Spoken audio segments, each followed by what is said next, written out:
Translation ഫീച്ചറുമായാണ് WhatsApp എത്തിയിരിക്കുന്നത്. 3 ബില്യണിലധികം ഉപയോക്താക്കളുള്ള social media പ്ലാറ്റ്ഫോമാണ് WhatsApp. പല ദേശത്തായി പല ഭാഷകൾ ഉപയോഗിക്കുന്നവരാണ് വാട്സാപ്പ് ഉപയോക്താക്കള്.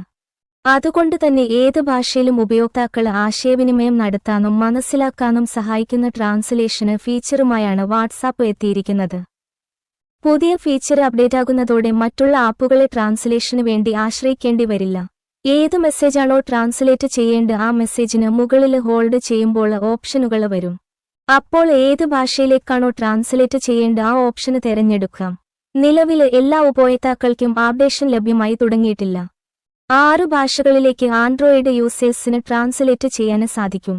നിലവില് English, Spanish, Hindi, Portuguese, Russian, Arabic ഭാഷകളിലാണ് ഫീച്ചർ ലഭ്യമാകുക. അതേസമയം French, Japanese, Mandarin, Turkish, Korean എന്നിവയുൾപ്പെടെ 19-ലധികം ഭാഷകളില് ഐഫോൺ ഉപയോക്താക്കൾക്ക് ഈ അപ്ഡേഷൻ ലഭിക്കും. ആഗോളതലത്തില് എല്ലാവർക്കും ഈ അപ്ഡേഷൻ എപ്പോൾ ലഭ്യമാകുമെന്ന് വാട്സാപ്പ് വ്യക്തമാക്കിയിട്ടില്ല.